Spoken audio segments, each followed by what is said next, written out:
John 21. Afterward Jesus appeared again to his disciples, by the Sea of Galilee. It happened this way: Simon Peter, Thomas, also known as Didymus, Nathanael from Cana in Galilee, the sons of Zebedee, and 2 other disciples were together. "I'm going out to fish," Simon Peter told them, and they said, "We'll go with you." So they went out and got into the boat, but that night they caught nothing.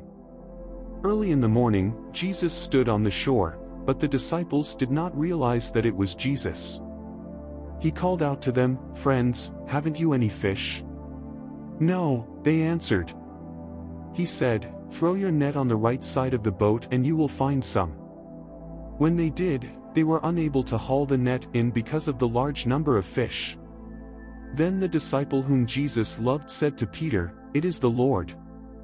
As soon as Simon Peter heard him say, "It is the Lord," he wrapped his outer garment around him, for he had taken it off, and jumped into the water. The other disciples followed in the boat, towing the net full of fish, for they were not far from shore, about 100 yards. When they landed, they saw a fire of burning coals there with fish on it and some bread. Jesus said to them, "Bring some of the fish you have just caught." So Simon Peter climbed back into the boat and dragged the net ashore. It was full of large fish, 153, but even with so many the net was not torn. Jesus said to them, "Come and have breakfast." None of the disciples dared ask him, "Who are you?" They knew it was the Lord. Jesus came, took the bread and gave it to them, and did the same with the fish. This was now the 3rd time Jesus appeared to his disciples after he was raised from the dead. When they had finished eating, Jesus said to Simon Peter, "Simon, son of John, do you love me more than these?" "Yes, Lord," he said, "you know that I love you." Jesus said, "Feed my lambs." Again Jesus said, "Simon, son of John, do you love me?" He answered, "Yes, Lord, you know that I love you." Jesus said, "Take care of my sheep." The 3rd time he said to him, "Simon, son of John, do you love me?" Peter was hurt because Jesus asked him the 3rd time, "Do you love me?" He said, "Lord, you know all things. You know that I love you."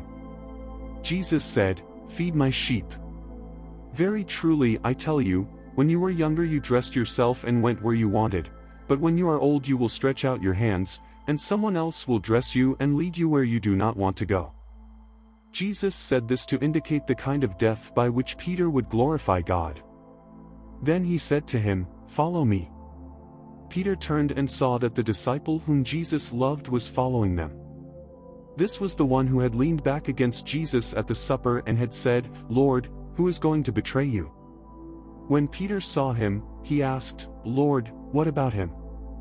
Jesus answered, "If I want him to remain alive until I return, what is that to you? You must follow me." Because of this, the rumor spread among the believers that this disciple would not die. But Jesus did not say that he would not die, he only said, "If I want him to remain alive until I return, what is that to you?" This is the disciple who testifies to these things and who wrote them down. We know that his testimony is true. Jesus did many other things as well. If every one of them were written down, I suppose that even the whole world would not have room for the books that would be written.